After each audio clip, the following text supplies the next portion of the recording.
નમસ્કાર મિત્રો, આજે સીધું ને સટના આ એપિસોડમાં આપણે સિંધુ જળ સંધિ થી વિપરીત એવી પંજાબ હરિયાણા સંધિ એની વાત કરવી છે. તમને જરા નવાઈ લાગશે. પાકિસ્તાનને પાઠ ભણાવવા માટે માન્ય વડાપ્રધાન અને કેન્દ્ર સરકાર અને એના નેતાઓ, શાસકો ઉછળી ઉછળીને વાતો કરી રહ્યા છે કે સિંધુ જળ સંધિ અમે છે ને સ્થગિત કરી દીધી છે અને પાકિસ્તાનને ટીપું પાણી પણ નહીં જવા દઈએ. મને લાગે છે કે એમની બુદ્ધિ ક્યાં છે એ મને ખબર નથી. આદરણીય છે બધા, પ્રજાએ ચૂંટીને મોકલેલા છે અને અપેક્ષા એવી કરીએ કે એમને સલાહ આપવા માટે નિષ્ણાતોની ફોજ હોય છે એમની પાસે.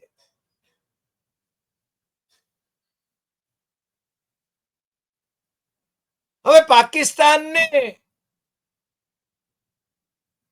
જે પાણી જતું રોકવાનું હોય તો ચિનાબના બંધમાંથી રોકી લીધું એક જગ્યાએથી, પણ બીજી નદીઓનું શું? પ્રજાને એવું જણાવવામાં આવે છે કે અમે તો બસ રોકી લીધું પાણી, અને અંધભક્તો એ એમની પોસ્ટ ફોરવર્ડ કર્યા કરે છે. પહેલગામ આતંકી હુમલો થયો અને હુમલાઓ ઘણા બધા થયા. ભારતીય જનતા પાર્ટીના શાસનમાં યાદી બનાવો તો બહુ લાંબી થઈ જાય.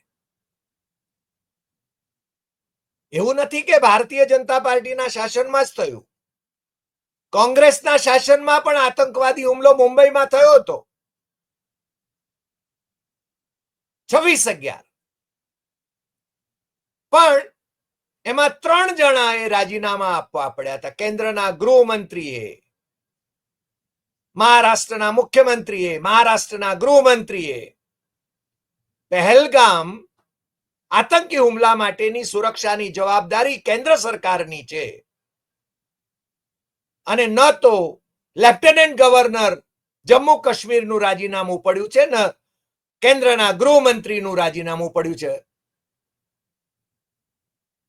કારણ કે જમ્મુ કાશ્મીર કેન્દ્ર શાસિત પ્રદેશ છે અને સુરક્ષાની જવાબદારી, સરહદોની સુરક્ષાની જવાબદારી અને સ્થાનિક સ્તરે સુરક્ષાની જવાબદારી એ કેન્દ્ર સરકારની છે. પહેલગામ આતંકી હુમલો થાય છે, પાકિસ્તાનને પાઠ ભણાવવાનો છે એવા નિવેદનો થાય છે, ઉછળી ઉછળીને વાતો થાય છે. રાષ્ટ્રીય સુરક્ષાની વાત કેન્દ્ર સ્થાને હોય એ આપણને બધાને છે. આખો દેશ કેન્દ્ર સરકાર સાથે છે, માનનીય વડાપ્રધાન સાથે છે. વિપક્ષના નેતા રાહુલ ગાંધી હોય કે મલ્લિકાર્જુન ખડગે હોય કે તમામ રાજકીય પક્ષના નેતા હોય, એ કેન્દ્ર સરકાર આતંકીઓને પાઠ ભણાવવા માટે જે કંઈ પગલા ભરે એના માટે સમર્થન આપવા માટે તૈયાર છે. દેશના દુશ્મનો ને પાઠ ભણાવવાનો છે, પણ આ જ વખતે દેશમાં શું થઈ રહ્યું છે, પંજાબ અને હરિયાણામાં શું થઈ રહ્યું છે? પંજાબ અને હરિયાણામાં પાણી મુદ્દે જે ખટરાગ ચાલી રહ્યો છે, પંજાબની વિધાનસભાની અંદર એક ઠરાવ પસાર થાય છે, સર્વાનુમતે ભારતીય જનતા પાર્ટીનો પણ એને ટેકો છે. પંજાબમાં આમ આદમી પાર્ટીની સરકાર છે, વિપક્ષના નેતા કોંગ્રેસના છે, મુખ્યમંત્રી ભગવંતસિંહ માન એમની સરકાર છે, આમ આદમી પાર્ટીની સરકાર છે. વિપક્ષ, મુખ્ય વિપક્ષ જે છે એ કોંગ્રેસ છે. ભારતીય જનતા પાર્ટી અને ભારતીય જનતા પાર્ટી સાથે અગાઉ જેનો સંબંધ રહ્યો એ અકાલી દળ, આ તમામ રાજકીય પક્ષોએ વિધાનસભાની અંદર એક ઠરાવ પસાર કર્યો કે હરિયાણાને એને એના હકના જે 4000 ક્યુસિક પાણી જે છે એનાથી વધારે એક ટીપું પણ નહીં આપવામાં આવે. છેલ્લા 45 દિવસથી હરિયાણાની નહેર જે છે, આમ તો એને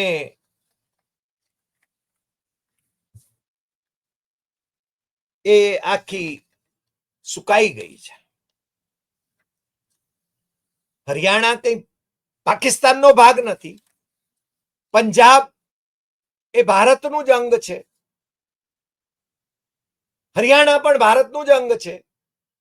હરિયાણામાં ભારતીય જનતા પાર્ટીની સરકાર છે, સૈનીની સરકાર છે, વિપક્ષમાં કોંગ્રેસ છે, ઇનલો છે, અને 45 દિવસથી એ નહેર સુકાયેલી પડી છે. હરિયાણા માગે છે 8500 ક્યુસિક પાણી, પણ પંજાબ કહે છે કે એના હકનું પાણી એને વાપરી લીધું છે, એક ટીપું પણ પાણી નહીં મળે. અને એ બાબતમાં પંજાબ સર્વાનુમતે પંજાબ એસેમ્બલીમાં એક ઠરાવ પસાર થાય છે. ક્યારે પસાર થાય છે એ ખબર છે ને? જ્યારે દેશ યુદ્ધની સ્થિતિમાં આવીને ઉભો છે ત્યારે 5 મે 2025 ના રોજ.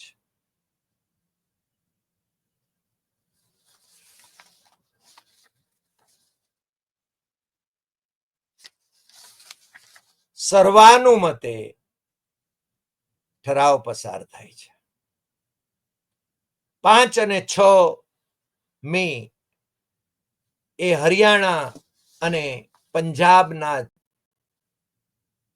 પાણીના ઝઘડાનો દિવસ છે. ભાખરા બિયાસ મેનેજમેન્ટ બોર્ડ જે છે એ કેન્દ્ર સરકાર એમાં દખલ દઈ શકે છે. સુપ્રીમ કોર્ટે કહ્યું કે સમાધાન તમે કરો, અને મંત્રણાઓથી આ જો નહીં કરો તો ઓગસ્ટની 13મી સુધીમાં જો તમારું સમાધાન નહીં થાય તો અમે છે ને એના વિશે કોઈક આદેશ આપીશું. સુપ્રીમ કોર્ટમાં પણ મામલો છે. કેન્દ્રમાં ભાજપની સરકાર છે, ભાજપના નેતૃત્વવાળી સરકાર છે, પણ આ જ્યારે દેશ યુદ્ધની સ્થિતિમાં છે ત્યારે પરિસ્થિતિ આવી છે. અને આપણે જ્યારે અંદર અંદર ઝઘડતા હોઈએ ત્યારે બહારના લોકો જે દેશના દુશ્મનો છે એ તો રાજી જ થવાના ને. અને એટલે જ કહું છું, આપણે ત્યાં વકફ સુધારા કાયદો કર્યો, હમણાં સુપ્રીમ કોર્ટમાં એને પડકારવામાં આવ્યો છે. હિન્દુ મુસ્લિમ ઝઘડા વધે એને માટેની એક આખી કોશિશ પણ ખાસ કરવામાં આવી રહી છે. અને એવા સમયે કેરેલાથી હિન્દુ ઓર્ગેનાઇઝેશન જે છે, શ્રી નારાયણ માનવ ધર્મ ટ્રસ્ટ, એણે સુપ્રીમ કોર્ટમાં અરજી કરી છે કે આ જે એને ચેલેન્જ કરી છે, આ જે સુધારો કરવામાં આવ્યો છે વકફનો એને, અને એની ભૂમિકા એ છે કે આ કાયદો એ મુસ્લિમ સમાજનું ભારતમાં અસ્તિત્વ ખતરામાં મૂકી રહ્યો છે. આ નારાયણ ગુરુ એ હિન્દુ સંત રહ્યા, સુધારક રહ્યા, અને એમ એ મુસ્લિમોના પક્ષે સુપ્રીમ કોર્ટમાં એમની સંસ્થા એ આ વકફ સુધારા ધારાને પડકારે છે. અને બીજી બાજુ જે બેન આપણે ત્યાં બાંગ્લાદેશથી અહીંયા આવીને રહે છે, એમનો વિઝા લંબાવ્યા કરાવવામાં આવે છે, કારણ કે એ મુસ્લિમો વિરોધી નિવેદનો કર્યા જ કરે છે. આમ તો છે બાંગ્લાદેશના તસ્લીમા નસરીન, એમનું એક નિવેદન મેં પાંચજન્ય, જે આરએસએસ ના સમર્થકો ચલાવે છે, આમ તો મુખપત્ર એનું કહેવાય, પણ એ ઘણી વખતે મુખપત્ર નથી એવું પણ દાવો કરે છે. પણ આરએસએસ ના મિત્રો જે અખબાર ચલાવે છે, સાપ્તાહિક ચલાવે છે, એની અંદર લખ્યું છે કે જબ તક ઇસ્લામ રહેગા તબ તક આતંકવાદ રહેગા, 1400 વર્ષો में નહીં બદલા ઇસ્લામ. તસ્લીમા નસરીનનું આ સ્ટેટમેન્ટ બહુ વિગતે પાંચજન્યમાં પ્રકાશિત કરવામાં આવ્યું છે. અને એ એમ કે છે કે જબ તક ઇસ્લામ રહેગા તબ તક આતંકવાદ ભી બના રહેગા. અને પહેલગામનો આતંકી હુમલો અને 2016નો બાંગ્લાદેશમાં ઢાકામાં થયેલા હુમલાઓ વચ્ચે એમણે સમાનતા જોઈ છે.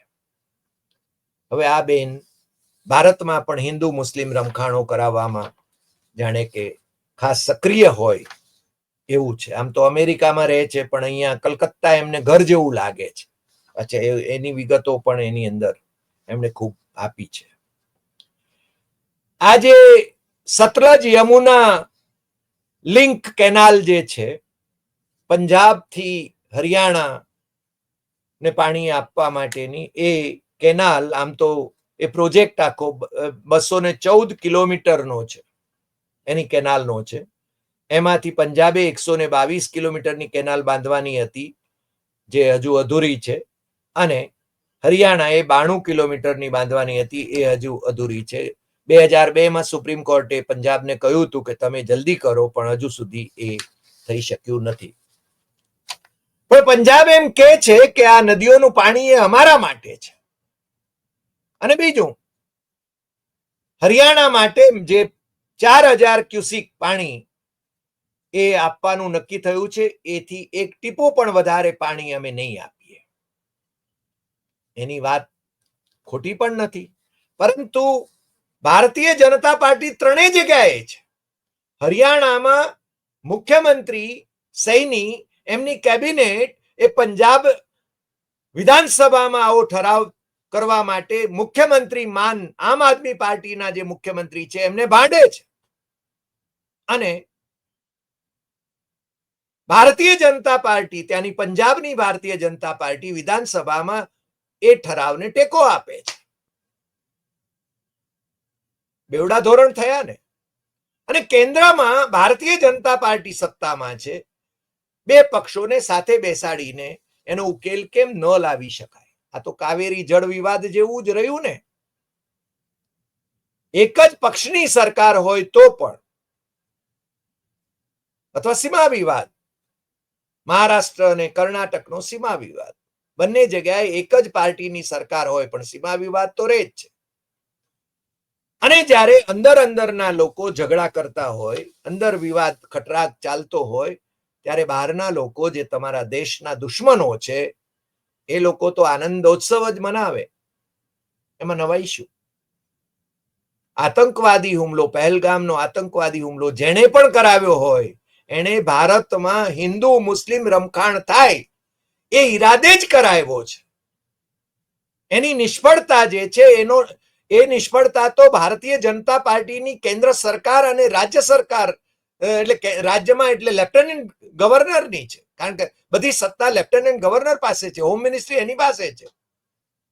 મુખ્યમંત્રી ઉમર અબ્દુલ્લા પાસે હોમ મિનિસ્ટ્રી નથી, પોલીસ નથી એની પાસે, લશ્કર કેન્દ્ર પાસે છે.